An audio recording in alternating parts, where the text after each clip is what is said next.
Hello and welcome to Timeless with Julie Hartman Live, also known as TWJHL. That's what we're calling it, the new acronym today. It is Tuesday, April 16th, 2024. It is great, as always, to be with you, as it is to be with Sean Regis McConnell in the producer's dungeon. Hello, Sean. Welcome to the program. There's a lot up, as you're about to see in this show. This is quite a show that we have prepared today. 844-861-5537, 844-861-5537 is our call-in number. We have had great calls so far in the show. I'm always ready for the pranksters, but so far we've been insulated from those individuals. Now I feel like I'm inviting them by acknowledging that we've been insulated from them. And of course, as always, you can use the chat, which I have a direct view to right here. So I will be monitoring it as the show goes on. I hope that all of you are doing well. I think it's a great time of life before the election. You know, I was thinking about this right now. We are, 5-6 months away from the 2024 election. And I think all of us should be really relishing the relative peace that we have right now domestically before all of this is about to amp up in November. Yes? Relish. Relish. I love relish. Yeah. Oh, relish is delicious. Do you like relish? No, I don't. It's a guy thing. Behind the scenes thing, I think you're going to hate the fact that your earpiece thing is sticking out. And I feel like if I don't tell you, you're going to yell at me later. Right. So I'm interrupting. You're making me look like such a, no, you know what? I never yell at you. When have I ever yelled at you? Hanging there. And no, that's true. You've never yelled at me. Yeah. But I thought you'd want to know about the ear thing. No, I'm glad. Okay. Is it better now? Yes. Well, I could also call myself Special Agent Julie. That's so much better. Special Agent Julie. I feel like I'm a FBI or CIA agent. By the way, I've had those individuals on the show. So please check out those episodes. Very interesting episodes. One of them was with Andrew Bustamante, who is a CIA agent. Remember him? He was like guest number 5 on this show. He was one of the early ones. And I asked him at the beginning of the episode, what do FBI recruiters look for in prospective FBI agents? Do you remember what he answered? No. Trauma. And I laughed because I thought that he was joking. And I to this day regret laughing as a result of that answer. But it's actually very astute and understandable. He said they look for trauma, people who have been through difficult things in their lives, because they know that entering that line of work in the CIA, by the way, I may have said FBI, he's a CIA agent, so forgive me, but he said that's their primary criteria. Boy, this is already shaking out in the first 3.5 minutes of Timeless with Julie Hartman Live to be more like Dennis and Julie, because Dennis and Julie is the tangent hour. I don't know how we got off on Andrew Bustamante, but we have a lot to discuss today. First, we will be discussing these crazy anti-America, not just anti-America, death to America chants in New York City and several places around the country. Yesterday, of course, we discussed Iran's attack on Israel, and I played one of the clips of a DNC event in Chicago where people were chanting, what was the exact verbiage? Do you remember? Hands off Iran. Hands off Iran. And then now we are seeing people who are chanting death to America. There's a lot to unpack there. That's what we will first be discussing. Then, to just keep it really light and easy and chill, we'll be discussing euthanasia. And no, Sean, I don't mean Chinese and Japanese and Taiwanese and Vietnamese children. One time on this show, we talked about euthanasia, and Sean said, I pulled some B-roll of some youth in Asia. If only the topic were that light. There is a new proposal here in this great state of California to amend the existing medically assisted suicide act to make it much more liberal, shall we say, to allow more people to choose to end their own lives. So that will be a big portion of the show. And then, because, you know, those two topics aren't exactly the most encouraging, death to America and euthanasia, we're going to end with something totally light, totally fun. And that is dating advice. On Dennis and Julie and on this show, more so on Dennis and Julie, I should do it more on Timeless. I publicize my email, julie@julie-hartman.com. And I really should make my inbox more of a fixture of this show. I so regret that I don't have the ability to respond to every single person who writes into me. Sometimes I'm a little bit surprised as to how many emails I get because, you know, this show is not exactly a show with a crazy amount of viewers, but I do get a lot of people in my inbox writing fascinating emails to me. And there was this one woman who last week wrote me a very long, fascinating email about how she was left at the altar. Her fiance, at the last minute, literally the week of their wedding, ditched, dropped out, decided not to marry her. And she wrote me this really long email. I was in Europe reading it, should be looking at all the sites, but I was so riveted by it. I was very honored that she wrote to me and she asked for my advice or what I thought about it. And so we'll be ending the show with that because although I have thankfully never been in that situation, and knock wood, dear God, I will never be in that situation, I actually do have quite good advice. And I'm not complimenting myself when I say that. This comes from a classical novel that I read, which has the perfect advice for this woman in this situation. So we will be ending with something... I said something more light, but I guess being left at the altar is not exactly the most light thing. But here we go. Again, 844-861-5537, 844-861-5537. So let's start with these crazy Death to America chants. Obviously, in the wake of October 7th and in the war in Gaza, we have seen an explosion of protests with regard to that war. And of course, not just with regard to that war, but with regard to the American regime of colonialism and apartheid and, you know, all of those buzzwords. So we saw recently that there were these individuals who blocked the entrance to the Chicago O'Hare Airport to protest Boeing, among other things, because apparently Boeing sends military equipment to Israel. We've seen people block entrances to the San Francisco airport. There was a sit-in here in a highway in California. I don't need to tell you about all these events. You know them. But the one that we must profile here is what happened 2 days ago in New York City. Outside of the New York Stock Exchange, several people gathered to protest a alleged retaliation that Israel, with the support of the United States, may be planning in response to Iran's unsuccessful drone attack against Israel. So these individuals are outside of the New York Stock Exchange. They're chanting "Death to America." And here's a quick video of what one of them did to an American flag. Yeah, we got a flag.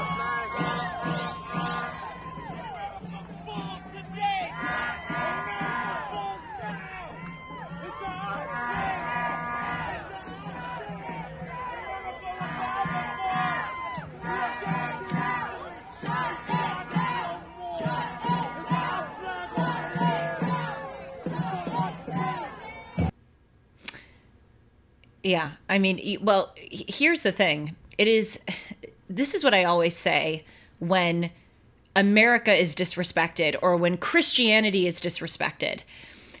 It is not to in any way excuse or condone the disrespect. I could not be more vociferous in my condemnation of that kind of behavior. But in a strange way, when I see things like that, it is a credit to America that some blankety blank like that can stand in front of the New York Stock Exchange and light an American flag on fire and know that nothing is going to happen to them. It is despicable that they abuse their liberty in that way.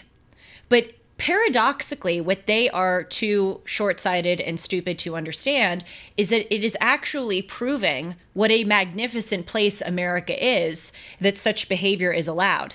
When I did a show on flags, I talked about the evolution of the laws regarding flag burning here in the United States. It used to be against the law, and now it is not, because it is deemed as a protection of our First Amendment rights. In a lot of other places in the world, trust me, If you did something like that, you would not be alive the next morning. It's sort of like when Andres Serrano, if we can even call him an artist, but we'll call him the artist in blinking quotation marks, who created Piss Christ, which is that display of a crucifix submerged in urine. It's sort of like when he created that, he was trying to disrespect and tarnish Christianity. But what he was too stupid and short-sighted to realize is that the very presence of that disrespect was actually proving the magnificence of Christianity, that Christianity could be so gravely disrespected and nothing would happen to him. As many often observe, one can only imagine what the response would be if there were a piss Quran display that Andres Serrano had chosen to make instead of Piss Christ. But, that flag burning was one such incident. There was another outside of the Brooklyn Borough Hall where several individuals were chanting, quote, "America falls today. America falls now. America will forever fall." What we really need to do, and people may think this is a joke, I'm actually being dead serious. We should raise a GoFundMe for tickets, airplane tickets, to send these individuals who hate America so much to any non-Western country of their choice. They're saying hands off Iran. You know what? I would like to personally fund those individuals to get on a plane and go on a one-way ticket to Iran, especially women. That individual in the video, I believe, if I'm not mistaken, was a woman burning the flag. Let's send some American women to Iran with their purple hair and their nose rings and their shorts and their crop top there. Let's see how that works out for them. Yes, Iran, a place where the age of criminal responsibility for women is lower by 6 years than that of men. Iran, a place where if a woman is raped, she needs 4 male Muslim witnesses to corroborate her story in court. Iran, a place where women need to seek permission from their husbands or brothers or fathers in order to go get an education or be employed. Iran, where someone like Mahsa Amini was killed by the morality police for having a few strands of hair poke through her hijab. Yes, indeed. Let's raise that GoFundMe to send these individuals all the way to those countries that they want to protect. Let's see. People in the chat writing in. What if none of them accept the offer? You'd need to figure out something else to use the money for. Yeah, well, that's a very astute comment, because these individuals, as much as they hate America, they always stay. Isn't that funny? They always stay in the place that they deem to be so evil and terrible. When Larry Elder was on this show talking about the ingrates that permeate this country, I cut in and I said, those individuals scorn the steps by which they did ascend. They scorn the steps by which they did ascend. They are the beneficiaries of this system, as evidenced by the fact that they can burn the flag. They're so dumb, they don't even realize it. They are reaping the benefits of the system that they are trying to tear down.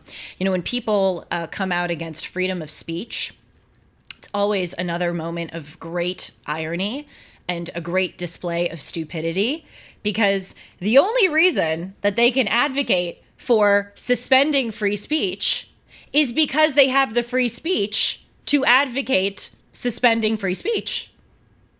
Unbelievable. I would say it's really a fake city in Arizona or Nevada. What the heck is that individual talking about? That's the problem with reading the chat sometimes. I see a comment that I'm going to just randomly read that comment, and it may turn out to be totally random. Well, the Board of Tourism from Iran is on line 1. They wanted to see if you're willing to make some brochures for them. Well, yeah, maybe not. I would make some brochures, all right. They probably wouldn't love those brochures, but I actually could provide some pretty good brochures. Yes, Caroline is writing, it's easier to tear something down to build something up. Absolutely. Absolutely. It takes one day. It takes actually 1 hour to tear down a house. And then it takes 4 or 5 years to rebuild that house. It's a fantastic observation. So, I'm always fascinated when I see these stories to consider why. How did we get here? And why is this happening?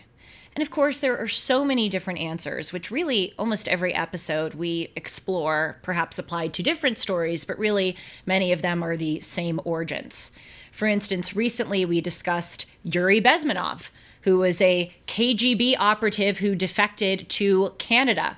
And he exposed the 4 steps of ideological subversion that the Soviet Union had outlined in order to exact psychological warfare on the United States. And they are eerie. I put up a slide of what Yuri Bezmenov identified.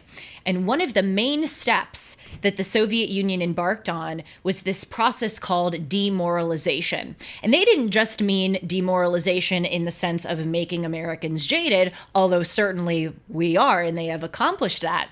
But they also meant demoralization in the sense of literally demoralizing people, unraveling their distinctions between right and wrong, between good and evil, healthy and unhealthy, normal and abnormal. And we see that, all around us, where things like chopping off people's breasts when they are 15 years old is called normal when it is really abnormal. When things like voter ID are called unfair and prejudiced when they are in fact very fair and trying to combat any kind of prejudice. Everything is upside down and inverted. So there's been this huge psychological warfare carried out by our enemies and pushed forward by people domestically here. Certainly social media has contributed to all of this.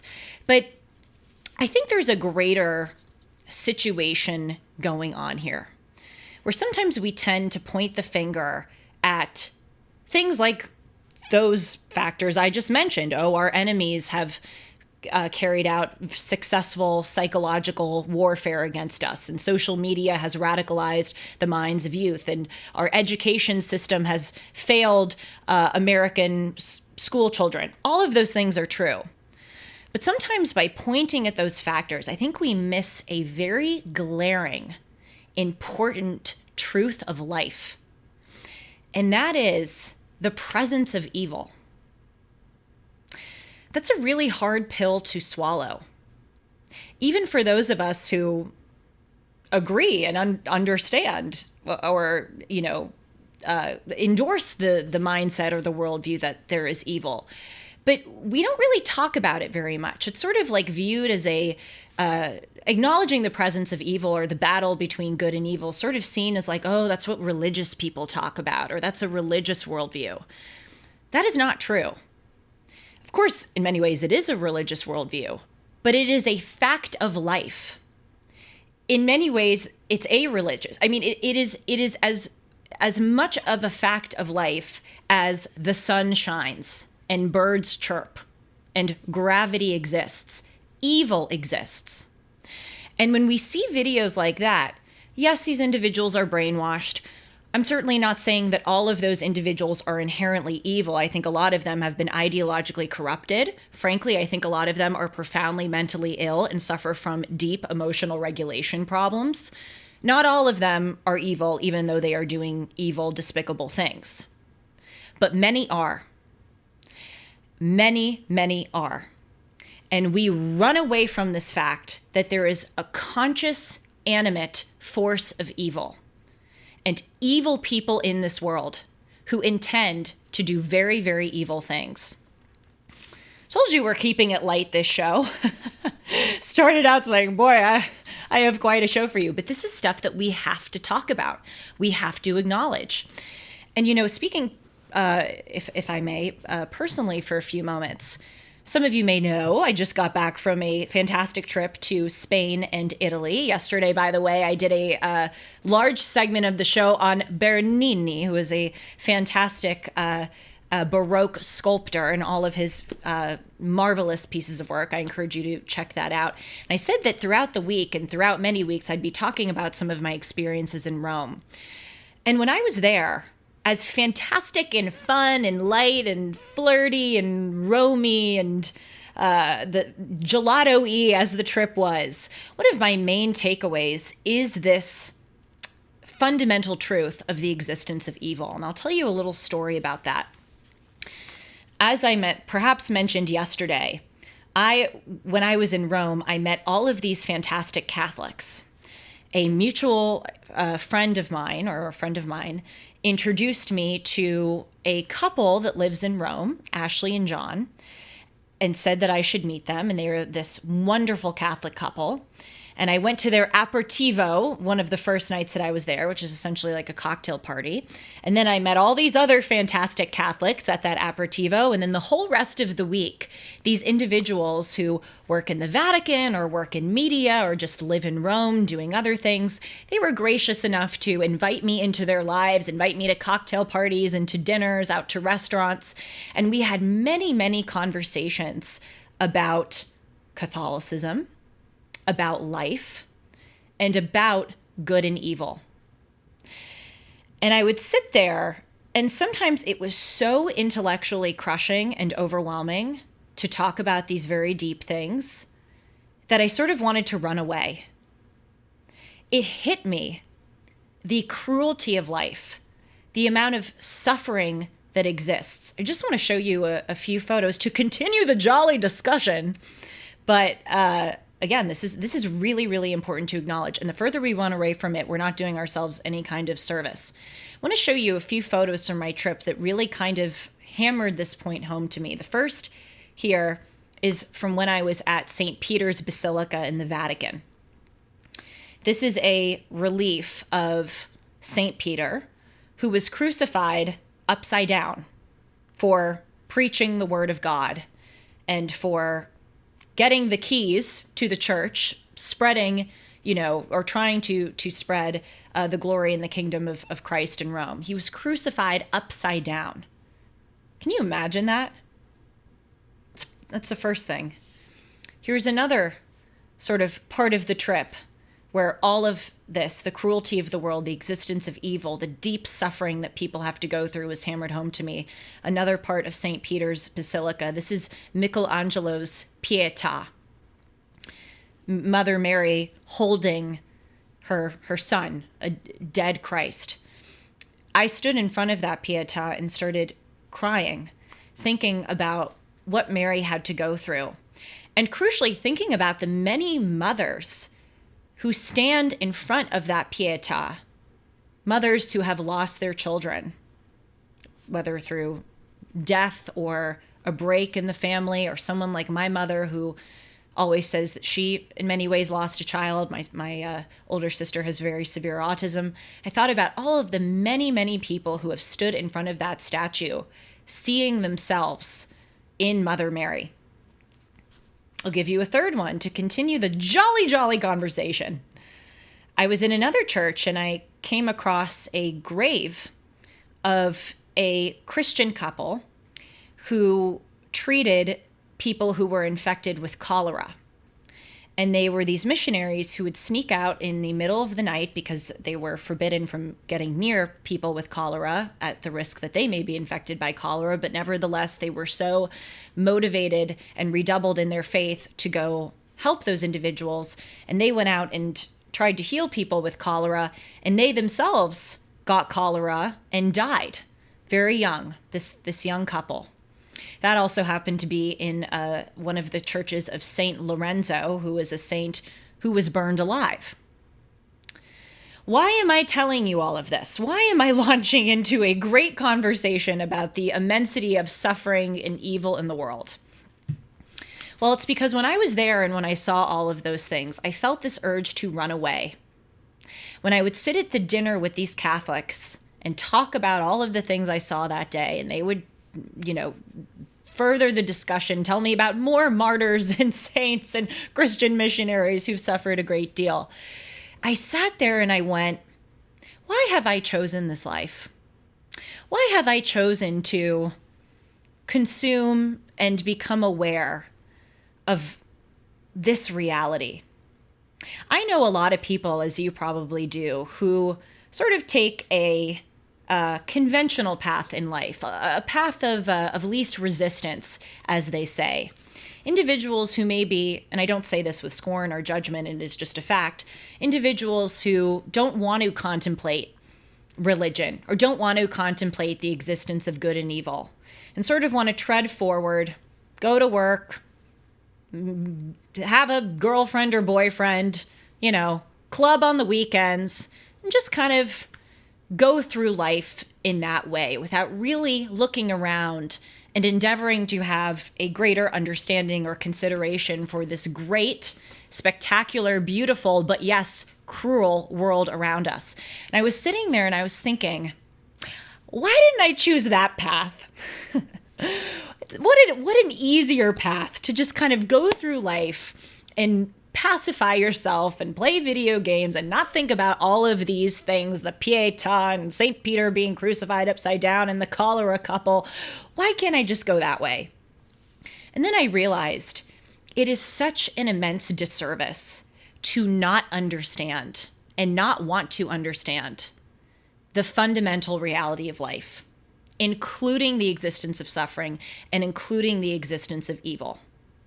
And so when we see people like that who are holding up that flag and they're chanting death to America, we've got to understand that we are in a real battle. It is the battle of our lifetime.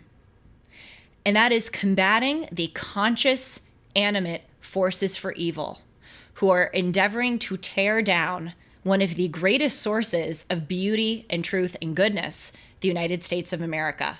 We can't just sweep it under the rug with, oh, they're brainwashed, or oh, the woke, or oh, social media. We're in a battle between good and evil. I'm going to pause for a moment because I can understand that may have been a lot to process, and look at the chat here.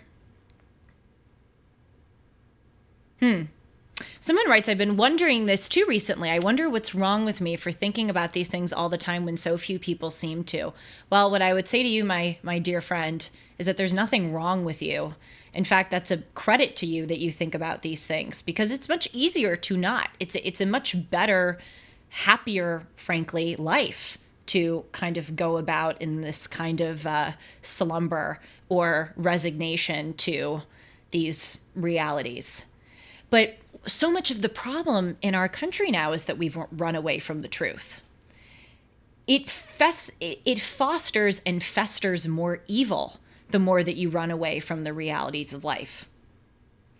Look at this whole gender trans movement. The heart of that is a fundamental denial of truth and of reality, where you deny the existence of only two genders, where you deny the necessity of certain boundaries, that children should not be made to be proselytized to in this way and not have their bodies mutilated in the name of this ideology. So much of our problems in this country is running away from truth. Even to speak quickly about hookup culture.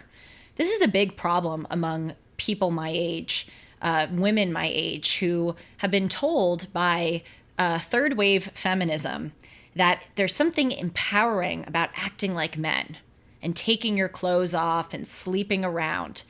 And I know so many people, so many women who engage in that culture thinking that it is something empowering. And then always the next morning after they sleep with the guy, unshockingly, they feel used. They feel that they have disrespected themselves. Many of them do not end up entering relationships with these individuals because the guy does not respect her. The guy got what he wanted and can say sayonara and adios. That fundamentally comes from a running away from the truth of life. So much all around us, we see this problem.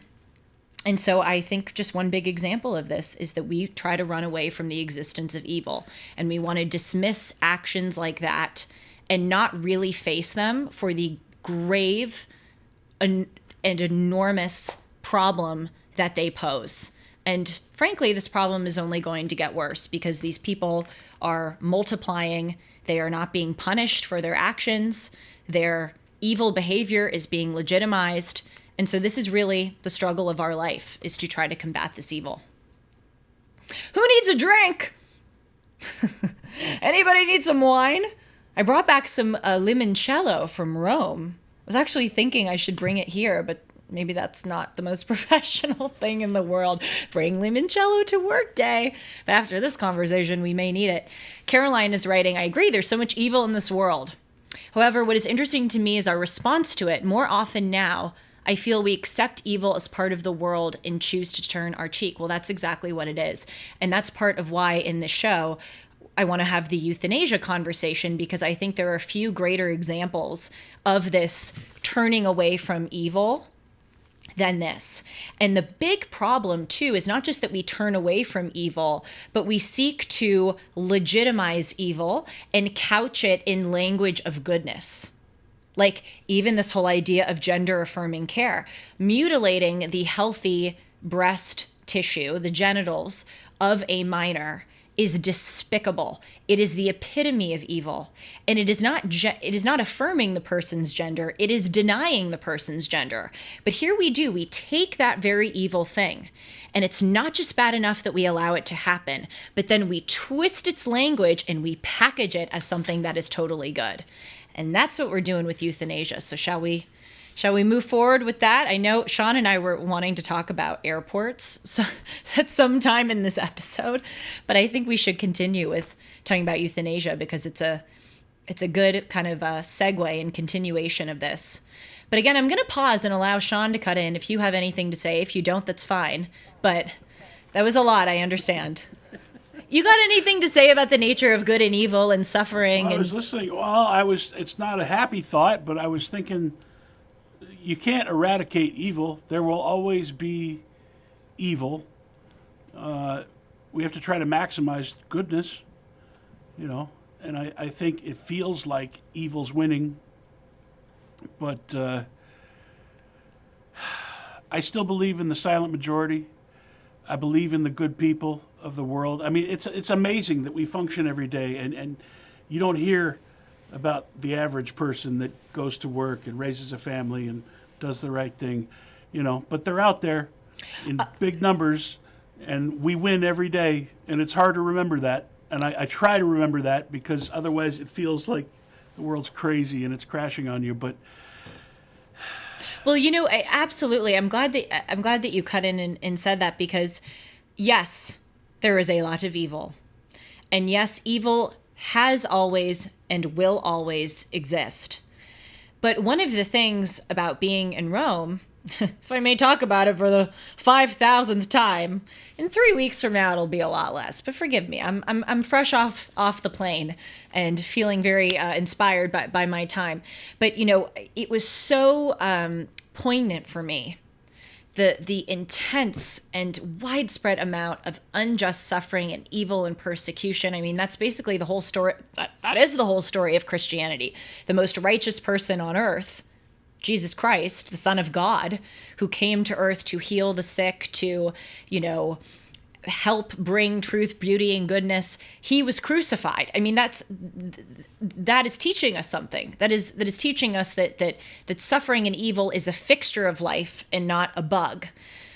With all of that being very true, look how much Christianity has triumphed. And this is coming from someone who, as you know, I don't know fully if I'm a devout Christian. I certainly believe in God. I am on my own struggle with God, my own faith journey. So this is coming from not someone of profound, deep faith yet. But look at the triumph of Christianity. Look at the amount of beauty and goodness that has been spread through Christianity. Look at a place like America. I mean, I think there's some kind of cosmic there's some kind of cosmic message in the success of America, that God or higher power is telling us that is rewarding goodness, because the most successful country in the world, the country that is universally regarded as the greatest nation to ever exist, is also the most good nation to ever exist. So there is a lot of case for optimism, because the antidote to evil is goodness, and there is goodness all around. But let's go on with some evil, because Oh, God. Don't worry. The end is going to be super light and talking about dating and airports and all of that. Just stay tuned. And again, if you need to get a glass of wine to get through this conversation, I invite you to do it. One of the great things about being in Rome, being around all these Catholics, they talk about good and evil and suffering, but they also drink. It's a hallmark of Catholicism. That's what we do. Okay, well, let's talk about euthanasia. And not youth in Asia, Sean, but the far more draconian euthanasia. So here in the United States, I guess the good news and the bad news. The good news is that we, as compared to other countries, have pretty strict euthanasia laws. Compared with Belgium, Canada, and the Netherlands, the United States is actually overwhelmingly pretty good compared to them on those things. In 10 states, and in 10 states only, physician-assisted suicide or medical aid in dying is legal. Those states are California, Colorado, D.C., Maine, Hawaii, New Jersey, New Mexico, Oregon, Vermont, and Washington. Unsurprisingly, many of those, if not all of those, if I'm not mistaken, are blue states. And in many of those states, euthanasia was something that is confined to those who have a terminal illness. And in a lot of my research of euthanasia, I have a Pavlovian, knee-jerk, deep, visceral opposition to euthanasia. However, reading some testimonials online, I have gotten a sense of perhaps not agreement, but understanding for why some people in extenuating circumstances support it. Because there is an immense amount of suffering that people have when they have these terminal illnesses that is just beyond belief. And to alleviate that, to put those individuals out of their misery, I can completely understand that. But the problem is that now we have taken something which should be for extenuating circumstances, and we have made it for not extenuating circumstances.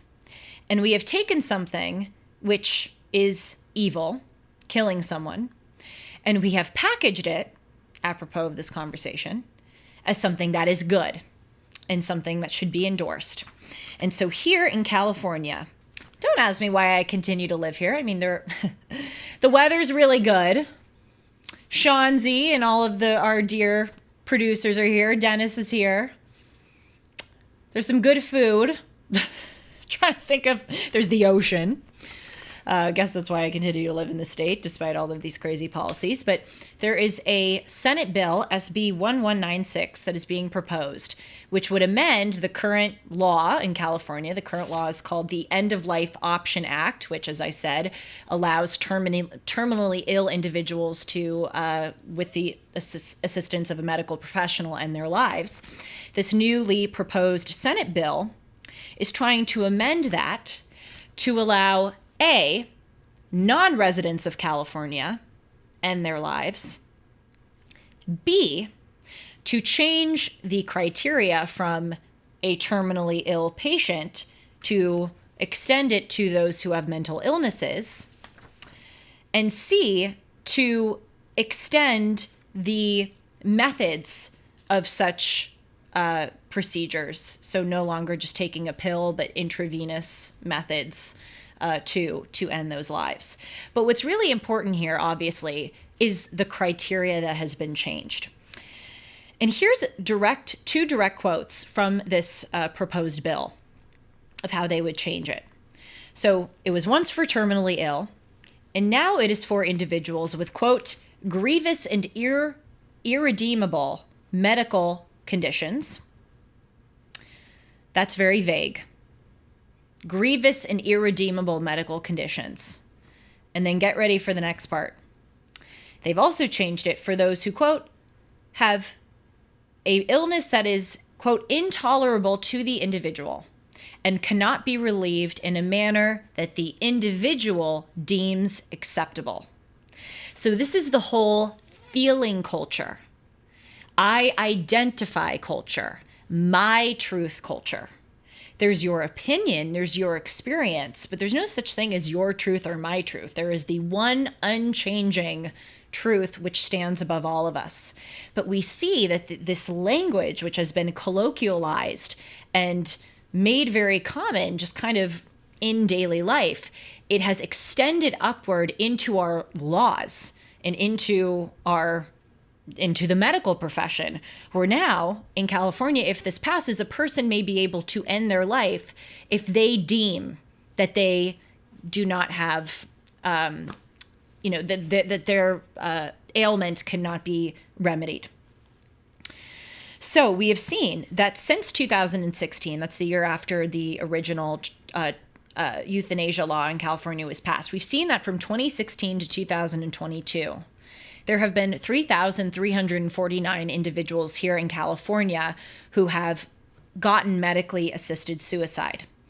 The State Department says that 90% of those individuals are in hospice or at the end of life, but there's also a significant number of those who were not in hospice or at the end of life.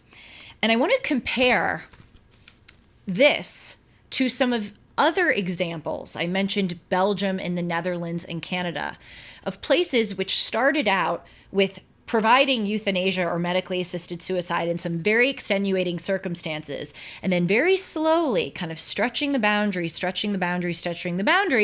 and now it is totally out of control. So in the Netherlands, for instance, this is amazing. I don't know if any of you know this, but this is a pretty suppressed fact for obvious reasons. Did you know that in 2021, 5% of all deaths that year in the Netherlands were from medically assisted suicide? 5%. It's a big, big number.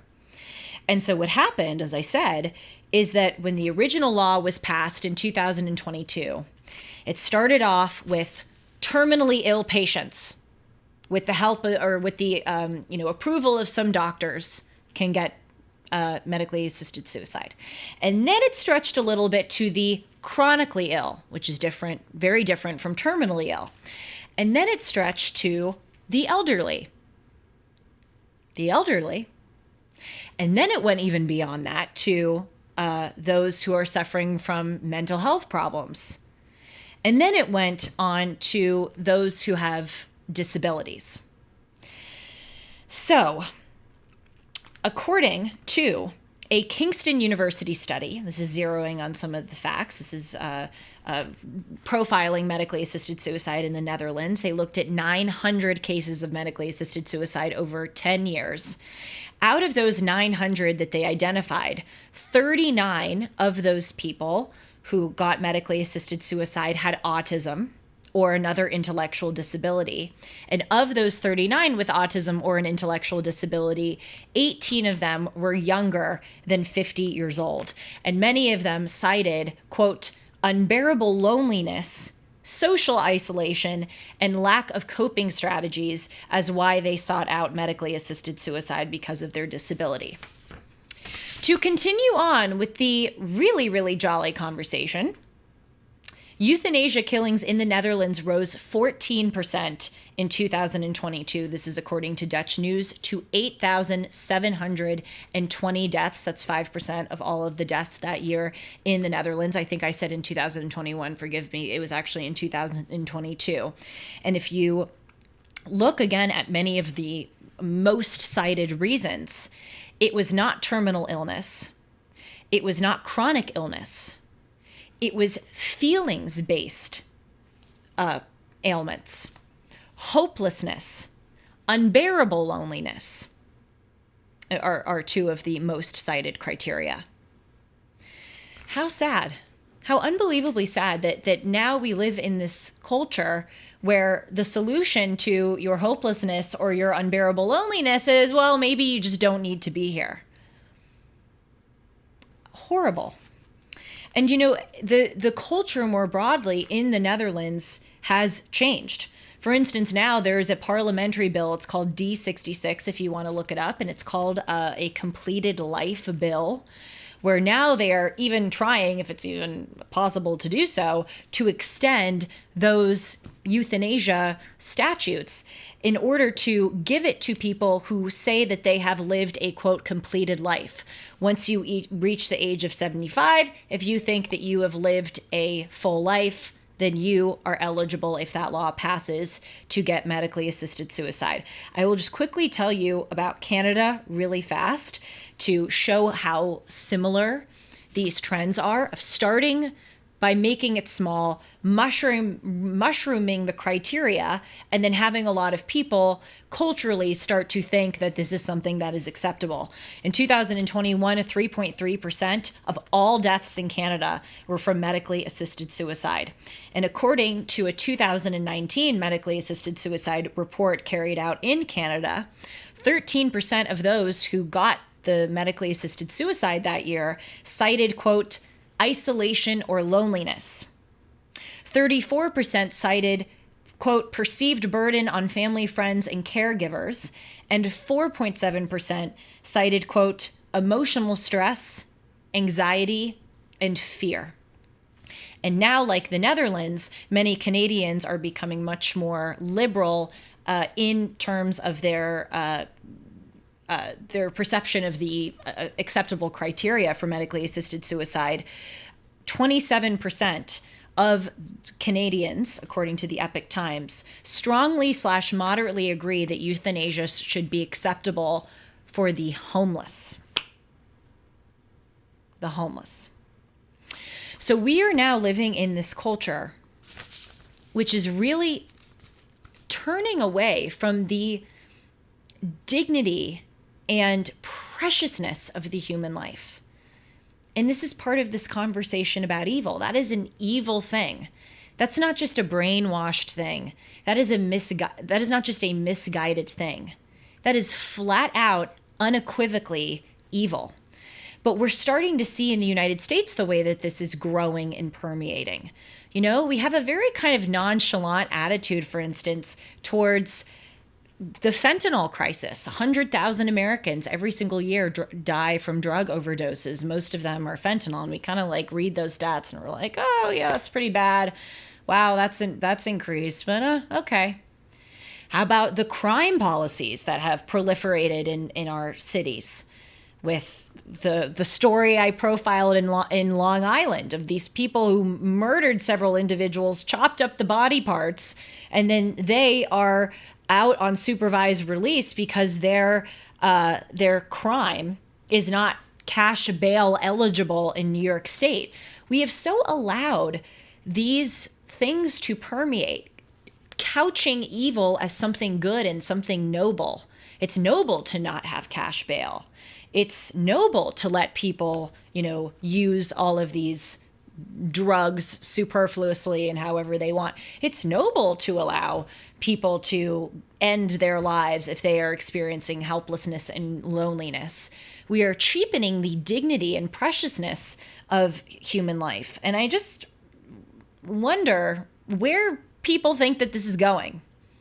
Has the culture ever done better from the cheapening of human life? I think the evidence is in on that. Wow. Okay. People in the chat.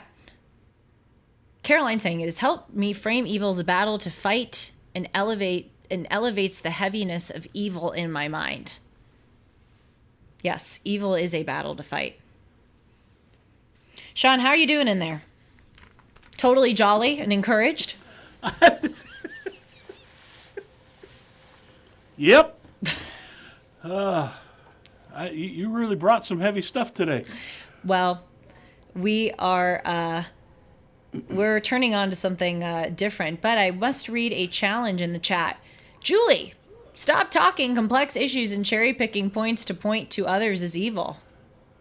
I'd be very curious to know how I'm doing that.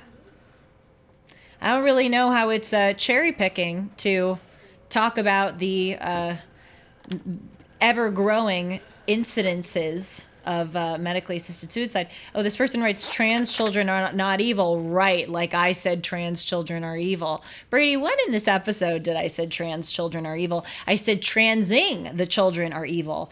Taking a young, impressionable person who is not of the right mind to make an informed, consensual decision about their bodies, and having adults go to them and say, yeah, maybe you're not your gender. Maybe you should have puberty blockers. Maybe we should send you to get your breasts amputated if you think at 14 years old that you're a boy. That is evil. It's so interesting the way that people love to spin that. I never said that trans children are evil. Trans children are victims of evil. Going on to other people. Yeah, there's a lot of comments about evil. We may leave this evil conversation at the door. Brady goes, you're not a doctor.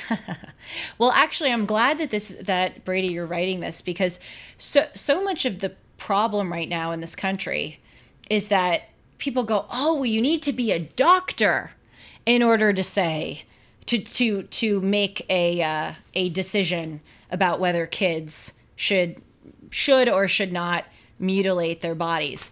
There are just some fundamental truths of human life that you don't need any kind of expertise to understand. Like it's sort of like, do you need a lawyer to tell you that murdering someone is wrong and against the law? You know? Oh gosh. Anyway. I don't remember you ever claiming to be a doctor. And I love how Brady's accusing you of cherry picking when that's all he's doing. I know. Yeah. Yeah. But you know what? I appreciate people challenging me. So thanks, Brady. Appreciate it. All right. Shall we move on to lighter things? We've done a lot of talk about evil, but you know what? It's something that we have to confront. We can't turn away from it, but we're turning away from it right now. We can't turn away from it, but we can turn away from it after 50 minutes. I want to show you something kind of cool, just quickly. Sean sent me this article. Thank you, Sean. World's busiest airports. There was a new Daily Mail article that came out about this. And there's something very cool, a pattern that you see here. Can we put up that slide? World's busiest airports based on the number of passengers traveled in 2023. Okay, so the most populous airport is actually in Atlanta. Isn't that weird? In the world, the airport with the most number of passengers in 2023 is Atlanta. Sean very nicely called me well-traveled yesterday. I have never been to Atlanta, let alone the airport. But I suppose that many millions of people have. I've been to the Atlanta airport. Have you? Is it nice? It's huge. Well, evidently it is. I've never seen Atlanta, but I've been in the airport. Same with Chicago. Never been to Chicago, but I've been in the airport. Why do you think that is that the Atlanta airport is so... I think because they have so many connecting flights that go through those hubs. Yeah, that's very interesting. So that's the first one. Dubai is the second one. Well, that makes sense because it's sort of a central location if you'd like to get to the Middle East or Africa or even Europe, depending on which way you're traveling. Also, London Heathrow also makes sense. The Indira Gandhi Airport in India had 72 million people passing through. Tokyo, that's pretty cool, is up there. But, you know, it was interesting to me that the most represented country in the world's busiest airports is the United States. I'm not surprised that they're on the list, but 4 or 5 actually of the top 10 busiest airports are in the United States. LAX, Dallas, Atlanta, Chicago, and Denver. That's another one that's a little weird. Denver. I love Denver, but no offense, like who's flying through Denver as often, you know, as this report is purporting. But you know, something that we Americans take for granted, in addition to basically everything, we take for granted so many of our privileges and our freedoms. We take for granted how central the United States is to the world. Not just how many immigrants want to come here, But how many tourists, how many people want to visit here, come on vacation here?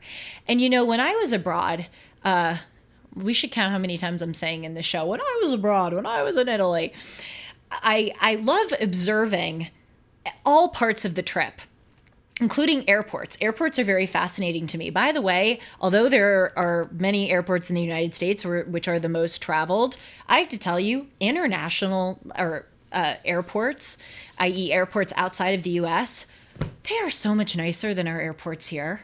I've been to the Istanbul airport. That place, people should just go to visit. They shouldn't just fly through the Istanbul airport. They should go out of their way to visit the Istanbul airport as they visit the Hagia Sophia. Fantastic restaurants, architecturally, it's beautiful. It's like a very upscale mall. The Rome airport is really cool. It was too delirious to remember the airport in Madrid. So really, oh my God, the airport in Hong Kong is like a museum, basically. But you notice, or at least I noticed whenever I internationally travel, they have signs to tell you the gates. And, if you're in Hong Kong, the signs are in Chinese. If you're in Italy, the signs are in Italian. They always, always, always have an English translation. Always. And the English-speaking world is what? I mean, what percentage of the world? Like 10% of the world or 15% of the world? Perhaps that's even too generous of a number. I think it's more like 10%. But they always have translations in English. And why is that? Well, because most people in the English-speaking worlds are the ones who are traveling and who are living in these immensely prosperous countries with a lot of sway in the international order. So wherever you go around the world, as an English-speaking person, you're going to be able to find signs in English. You're going to be able to find people who speak English. English is the default second language. And we just don't understand our American privilege in that way. I mean, imagine people who are traveling from Bangladesh, or people who are traveling from, even Portugal. They don't go to airports and see signs in their language the same way that we always do. Just as the dollar is the kind of default global reserve currency, English is kind of the default world second language. And so that's just something that we forget to appreciate, how much of an advantage we have speaking English and living in English-speaking countries. To your point, you asked me to look up some fun facts about airplanes and airports, and I did. And so I have all these facts flying around in my head. I feel like Rain Man right now, like I should be Tell me some of them. Toothpicks. Well, to your point, worldwide, all commercial pilots and air traffic controllers must speak English. There you go. It's required. There you go. And even though we don't have the largest population, obviously China or India at this point, the U.S. leads the world in the number of passengers carried every year at about 926.74 million. So that explains why there's so many airports. Mm-hmm. I've got facts for days, yo. I'm planning on doing a show on TSA. I actually really want to interview a TSA agent, and because we have a lively chat, I would like to ask people in the chat, if you know any TSA agents or former or air traffic control agents, I would love to interview one. If you happen to know people, you never know. There could be one in the chat. But I always like interviewing people who have these kinds of jobs, who, we don't know very much about them. Like, what are some weird, cool stories? I mean, I bet TSA agents see a lot of stuff. A lot of stuff. Well, they're actually, to speak about a not great, to put it lightly, example, there was a scandal at an American airport where TSA agents, when they, remember when they got those machines, the scanning machines, when you put your hands up and they do the psh, those are relatively new, like 15 years old, perhaps. When they first got those machines and they were doing basically like an x-ray of your body, at the risk of sounding tawdry, they could see a full x-ray of your breasts and your genitals. And there was a scandal at an American airport, I'm forgetting which airport, where the TSA agents would keep the pictures of women with particularly well-endowed breasts or men with particularly well-endowed other things. And like they would stand and they would rate them or they would make fun of them, etc. There's also a scandal where some TSA agents were stealing items from the bags of passengers in the security checks. I've done some digging. That's not to say that all TSA agents are bad, but just kind of stories like that are sometimes fun to kind of learn about. I was going to ask you, when you flew to Italy, did you go through the Genoa airport? I don't know what you mean. The general, like the main airport of Italy, you're asking? Genoa. Genoa. Oh, Genoa. I thought you said general. Sean, I gotta be honest with you. I have no idea what airport I flew through. It started like I think it was the Leonardo da Vinci airport in Rome. I think that's what it was called. Well, you know how you're not allowed to travel with more than 3 ounces of liquid? Yeah. In the Genoa airport in Italy, they make an exception. You are allowed to travel with 3 ounces of pesto. And I can't tell if you're kidding or not. Pesto scanner. I can't tell if you're kidding or not. No, I'm not kidding you. I have all these weird facts. Like in the San Francisco International Airport, they hired the nation's first airport therapy pig, Lilu. You know what? She wears costumes and she performs tricks to help ease people before flights. You know, I gotta say, and we will talk about this on the airport episode. There is such a wide open market for someone to make air travel easier. Dennis and I were talking about this on Dennis and Julie. I think the episode is called Sardines Will Act Like Sardines. I only remember the title because that's what we said in the episode, where you're cramped in those airplanes. The flights are, we all know how horrible air travel is. There is such a business opportunity for someone to come in and make airports, security, the whole process way more efficient and way easier. And I think a lot of Americans would actually pay extra money if it meant that their travel experience was way better, because holy moly, ever since the deregulation of the airline industry and as airplanes try to cut costs, it has gotten so much worse. So, did you know that in 2015, I feel like the kid in Jerry Maguire, did you know the human head weighs 8 pounds? In 2015, Cornell Skin University, weighs 15% of your body weight, by the way, just to add a fact. Go on. They did a study that they found the environment inside an airplane actually alters the way food and drink taste. Absolutely. That it's harder to taste sweet, that salt is more prominent. So it's about 30% more difficult to detect sweet and salty when you're up in the air. It's not necessarily the food's fault. And did you know that most airplanes still have ashtrays in the bathroom? They do? That's insane. Because they do it on purpose because they figure people are going to break the rules anyways and need a safe place to put their cigarette butt out. Well, Shall that's I good go to on? know. No, we'll go on in another episode. But I like that. Yeah, someone's writing Denver Airport is higher on the list than Paris Airport. That's crazy. It really is crazy. Atlanta and Denver really surprised me. We've got to do some more digging into that. But let's move on to the final part of the show, which is keeping it lighter than the first part of the show. And this is dating advice emails. You know, Sean, it's so funny you should bring up My Pillow. I should do My Pillow, but Julie happened to leave her My Pillow read on the desk a few feet away from me. So, live people who are watching, you get a little bit of an inside appearance here. I could do it by heart, but I don't know if I should do it by heart. I think I should talk about dating. Do it by heart, man. Should I actually? Well, as you're ad-libbing, Rick is going to come bring the paper to you. Oh, that's fantastic. Yeah. Distraction. Sean, do something. Actually, in the meantime, I really want to quickly tell you about something. Elevator Pitches for God. I've publicized this book before on the show. I don't get $1 from it. I don't get actually a cent. I don't get half a cent from it.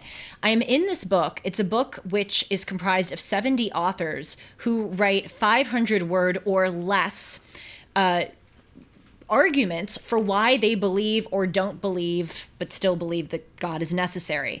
It is the coolest book. Seth Dillon, the CEO of the Babylon Bee, is in it. The late Senator Joseph Lieberman is in it. I'm in it. Dennis is in it. Larry Elder's in it. A writer from the TV show Friends is in the book. I've been flipping through this. It is really cool. You will learn so much, and it will really enhance your life.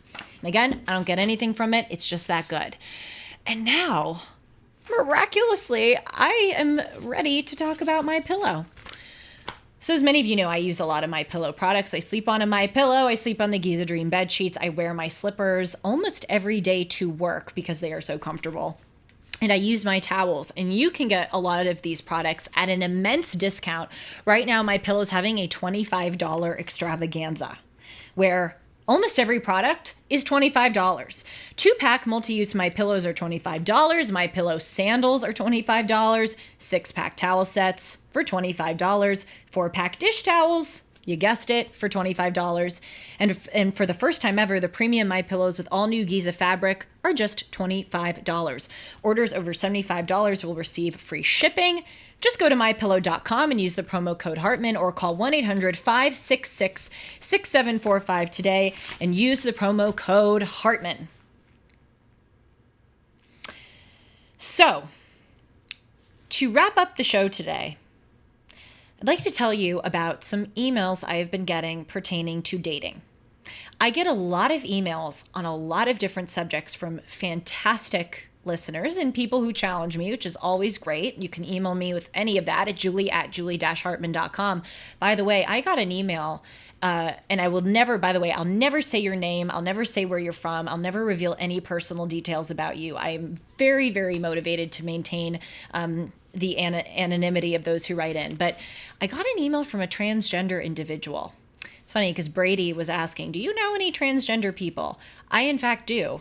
I, in fact, know several transgender people very well from my life. But an individual, a listener of the show, wrote into me.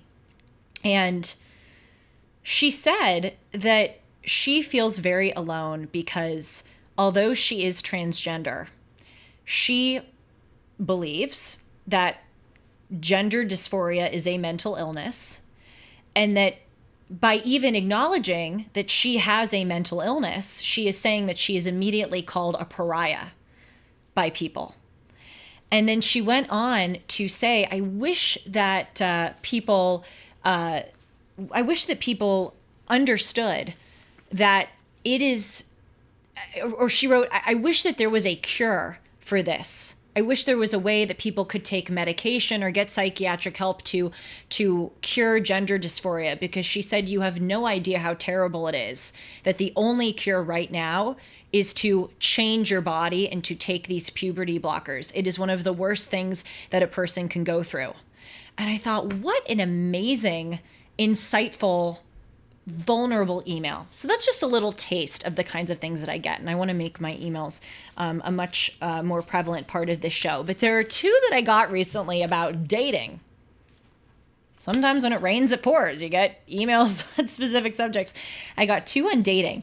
And the first one is actually someone asked for advice about dating in the modern world. And this individual wrote in, again, won't say name, won't say city, anything, and said, you know, I get into these relationships, this is a guy, and I find that I'm not always finding the person who's compatible with me, or my interests or my personality. I find good people, this guy says, but not one who I feel that really compliments me. And this guy was asking me, what advice would you give for me to change that? By the way, it's funny that people think I may provide good dating advice. I hope so. I'm just trying to do the best I can with whatever wisdom and knowledge I have. But I actually got some advice from someone on this subject that I'd like to share about specifically focusing and finding on people who you're compatible with. And this person said to me, Shauna, and I want to hear what you think about this, if you think this is a good exercise. This person said, take an 8x11 piece of paper and cut it into 4. And then poof, your significant other will appear. No, that wasn't the advice. He said, take an 8x11 piece of paper, cut it into 4.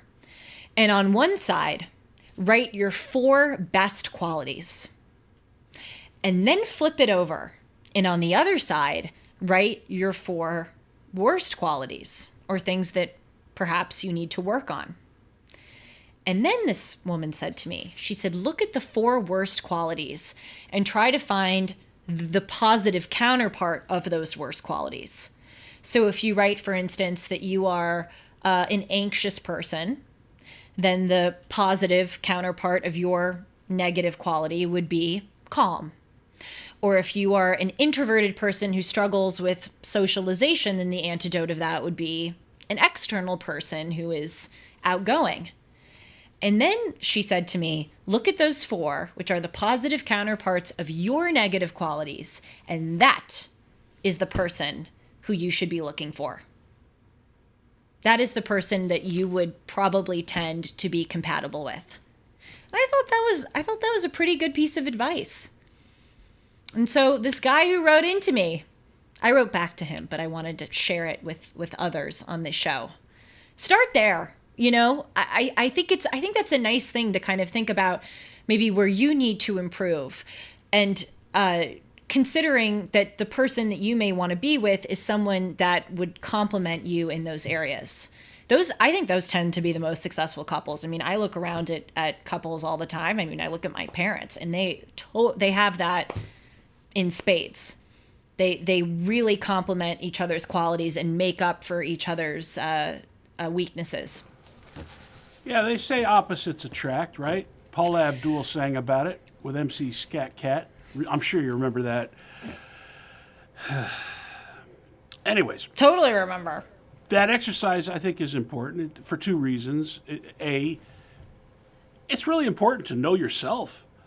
That's what it is. You have to know in any yourself. kind of relationship. But it also helps you figure out what might be your counterpoint that would be most helpful in a relationship. Yeah. I think the key is knowing yourself. And with this idea that opposites attract, I actually don't quite know if that's true. You know, you think of like, oh, you want someone who's totally the opposite of you. I think it's more the complement. Complementary people attract, I think, might Compliments attract. Compliments attract. Yes. And giving compliments makes you more attractive. So that was the first email. And that's my advice. Cut it, my secondhand advice. Cut it into 4 things that you can improve on and find the positive counterpart. And maybe this individual writing may have better luck with finding someone who's compatible and not just short-term fun. Could we do it on our smartphones? I mean, paper doesn't grow on No, trees, you gotta do it on Julie. paper. You gotta do it on paper. trees It's you know, they say when you write things down, it's much better for you because you really internalize it. So that was the first email. Now let's go on to the second email, which was really the zinger. Again, not going to say the name, not going to say the city, not going to say any other details. But there was a girl who wrote into me who went through a really difficult experience lately, where she says that she was 2 weeks away from being married. Wedding planned, invitation sent, dress bought, location secured, everything. Bridesmaids' dresses bought. The whole wedding is planned. And this person who she was going to marry dropped out and said to her, for personal reasons, I'm not ready to get married. This commitment is too much. It's scary. Apparently the guy was like afraid of certain like legal or he made the argument like legally or financially getting married is scary, like all the, you know, the things that come with it. I would just rather, this person says, stay with you but not be married to you. So this woman wrote to me this long email how tragic and terrible and heartbreaking it was for her, and how insulting and how just terrible it was that this person did this 2 weeks before the wedding. Actually, it was a little less than 2 weeks before the wedding. The girl wrote to me and she's like, if he felt that way, then we should have talked about that, or he should have told me this not 2 weeks before the wedding. But the whole point of this story, and the reason why I bring it up, is that this guy, according to this girl in the email that she wrote to me, wants to stay with her. This was not apparently a breakup. It was just I don't want to marry you. I don't want to get married. I want to stay with you, but not have marriage attached to it. So before I give you my response, I want to hear Sean's response as a guy. What do you make of this scenario? By the way, I wish I could read the email but for some reason I don't want to do that because again, I'm so focused on people's anonymity, and this is a very, very massively watched show with millions and millions of people, and maybe some of them would know this. I'm just kidding. I don't know. I just want to maintain the anonymity of the person. So I'm summarizing it. But those are the details. I think there's a lot to unpack there. First of all, you're getting her version of what happened. True. Maybe not the whole story. True. One. Two, I feel like you should talk about that before you plan the wedding. That should be something. But I can also see where, like, the pressure of the wedding maybe brought all that to the forefront, and the guy didn't know how to handle it. Nevertheless, I don't think you should leave someone at the altar. That seems a bit harsh. That is, and to leave someone at the altar 2 weeks before the wedding.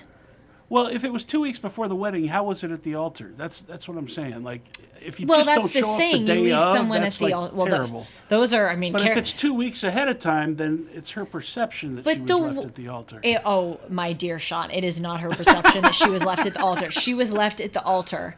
Everything 2 weeks before the wedding? How's that possible? Okay, according to her, and again, this is as you say, this is her version of the story. Yeah, and I'm not discounting what happened to her. I don't know this person. I get these emails. I mean, it could be totally made up. I don't think someone would write an email like that to me, and I've gotten many emails about many different life experiences. But yes, you're right. This is her version of the story, but she was left at the altar. That is yes, not literally on the day like Carrie Bradshaw was in Sex and the City, for those of you who watch Sex and the City. But for 2 weeks before the wedding, someone just joined and said, I just joined, what did I miss? What you missed is that I got an email from someone who 2 weeks before the wedding had her fiance tell her that he doesn't want to marry because he doesn't want like the financial or legal attachments with marriage. He doesn't want to be beholden to laws that may constrict them or may cause problems for them, that he would just rather stay with her and not be legally married. But this happened 2 weeks before the wedding, and everything, according to this woman in the email she wrote me, everything was planned, and he dropped out. She was left at the altar, Sean. There were people flying in. Disagree? She was left 2 weeks before the wedding. That's not being left at the altar. Oh my gosh, this is such a male-female difference. Being left at the altar. Okay, you're absolutely right that it's much worse, I guess, to literally be on the day and be left at the altar. But I consider this person to be left at the altar. So, unless you in the chat want to continue to hear the debate between Sean and me about whether she was left at the altar, let's just keep going on around in circles about it. Let me tell you my advice to her. And again, am I an expert on this? Of course not. Very honored that she wrote to me. I'm just trying to provide my best advice based on what I would do. And I'm seeing people in the chat saying what she would do. But I find this stuff to be really interesting. I'm not happy this happened to her, but I find these life scenarios to be fascinating because all of us encounter situations, perhaps not exactly like this, but situations that are really, really difficult and where you may have been treated unfairly, but you don't quite know how to act going forward. And I want to be clear. I'm not discounting the trauma this woman went through. Good for you. Thank you. It wasn't heartbreaking or shocking to her. But, things happen for a reason. Maybe it's a blessing that this happened, and maybe the guy's being honest. Maybe he wasn't ready to get married, but he does want to be with her. But, I just shouldn't call it left at the altar. Okay. Yeah, we'll keep going around in circles about that. But people are writing, if you ask me, I would say she dodged a bullet. She deserves someone better.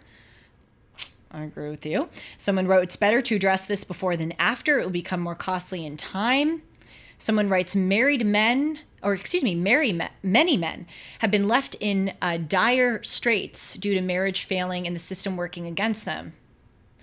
It's true. I mean, people who oppose getting married and just want to stay together, I may happen to disagree with it, but it's totally their right. They have their reasons. But why did this guy have to do this to her 2 weeks before? So here's my advice to her. She wrote to me, what do?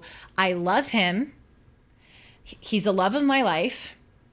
I want to stay with him. He wants to stay with me, but I am so traumatized, hurt, angry, bewildered, thrown for a loop that he did this to me 2 weeks before the wedding, and embarrassed.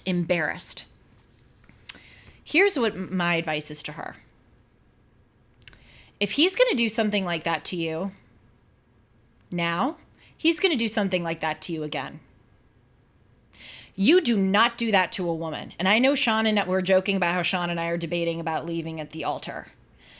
But you do not do that to a woman. Weddings are too important to us. Marriage is too important to us. Marriage is a sacred thing. And if this guy didn't want it, he should have communicated that to her way before this happened. And she's right. It is humiliating. And it is a break, because this guy apparently said to her, like, I'm still committed to you. I want to be with you. But it may be true that he's committed and wants to be with her romantically, but he broke a commitment to her. He committed to marry her. He committed to follow through with this. He proposed to her. Again, this is her side of the story. There could be another side of the story that I'm not getting. No, I see your point. I think but it's he a fair broke a point. commitment. Yeah. He broke a commitment. And your point about if he did this once, he may do it again. This guy's got a lot of flowers and chocolates to make up for this. Oh my gosh. I'm not saying it's completely over. Like, they probably can get past this if he's really contrite and he proves to her, it could be worked out. I want to be optimistic about it, but I tend to agree with you that if it's happened once, it might happen again. This is a tricky situation, and it's hard to give people advice when you don't fully know the story. But what I will offer, and I think this is relevant to this woman, and I think it's relevant to all of us in difficult situations, and it's from Jane Eyre. And I know what you're thinking, Sean. You're thinking, of course, Julie's bringing up Jane Eyre. I've talked about Jane Eyre a lot on the show, but here's the thing. We don't read classical literature, and it's a loss, because here's the thing about life. Science and technology and all of that changes, but human nature does not change. And things in life do not change. This is not the first time that someone has been left at the altar, and this will certainly not be the last time. All throughout human history, people have gone through various scenarios, and there is so much wisdom to be gleaned from these great books where people write about this.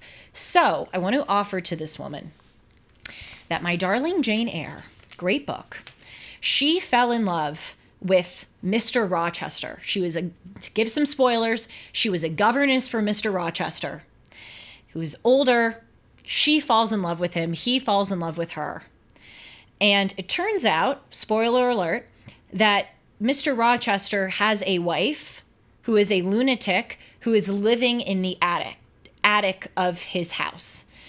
And it's a whole story. You guys can't see Sean. Sean is cracking up at this.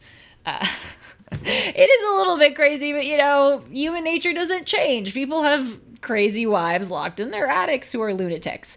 It turns out the more that you read, Mr. Rochester was kind of forced into this marriage to this woman. And anyway, that's kind of beside the point. But she has this crazy lunatic locked in the attic. They're literally at the wedding, Jane and Mr. Rochester. And someone comes in and outs Mr. Rochester and says, Jane, you can't marry him. And legally, you guys cannot be married because he is married to this woman. They go back to the house. Jane meets the insane wife, goes to the attic, sees that it's true. Mr. Rochester is explaining to Jane all that this has happened, how this happened, how he was forced into it, all of this. And Jane actually understands the situation that he was in. And she was in a very similar situation to this woman, actually, where she loved him. She was burned by him. She was disappointed in him. She sort of understood, but also he lied to her and he broke his commitment. and she didn't know what to do.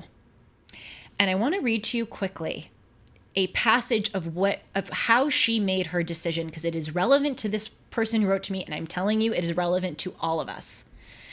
She knew she had to leave Mr. Rochester, but she didn't want to.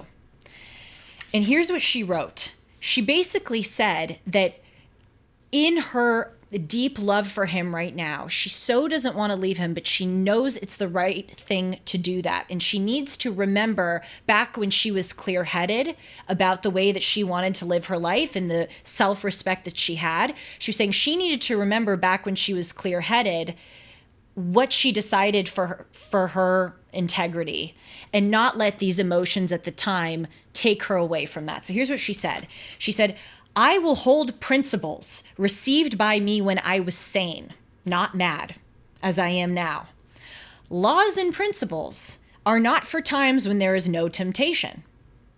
They are for moments such as these. And she talks about when her veins are running with fire, her heart is beating fast, she loves this guy, she wants to be with him, but she says principles are not for times when there is no temptation. They are for moments such as these. If at my individual convenience I might break them, what would be their worth? They have a worth. Preconceived opinions, foregone determinations are all I have at this hour to stand. And there I plant my foot. I love that. That is such a pearl of life wisdom. When life throws us disappointment and shock and trauma and all of that, we're so consumed with emotions and reactions to it that we're not clear-headed.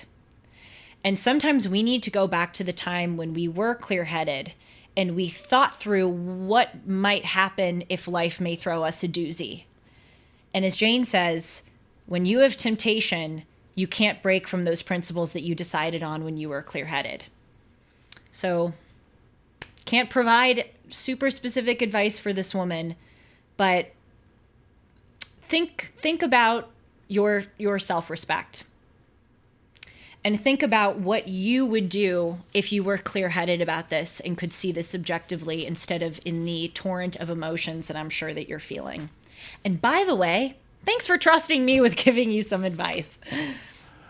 Yeah, Julie, please tell me that Bronte wrote a spin-off novel about the lunatic wife in the attic. 'Cause I'd be interested in the backstory. I don't want to give too much of a spoiler, but the ending of the wife in the attic is revealed in the book. It's a big part of the book, actually. But by the way, Jane and Mr. Rochester, they end up together. They do. But I'm actually really glad that I remembered that to tell you that, because she leaves him after this whole thing, and she goes away and she's miserable for years, but she knew it was the right thing to do to leave him. And then circumstances work out such that the wife is no longer a factor. And crucially, Mr. Rochester has kind of a transformation where he understands that he was wrong, and they do end up together in the end. Is it after the wife passes away? I'm not going to answer It's that gotta question. be. You're It's going to have to gotta be. read the book to find that one out. Thank you all so much for being here. I hope that you enjoyed this episode. Certainly very varied. And we're going to bring a lot lighter things tomorrow, but I very much appreciate your presence for this discussion. Very important one. Timeless is Mondays, Tuesdays, Wednesdays at 1 o'clock Pacific, 4 o'clock Eastern. So I'll see you tomorrow on Wednesday right here on the Julie Hartman YouTube channel. And in the meantime, you can email me at julie@julie-hartman.com, especially if you have a leaving at the altar story that you would like to share. Thanks so much. Take care.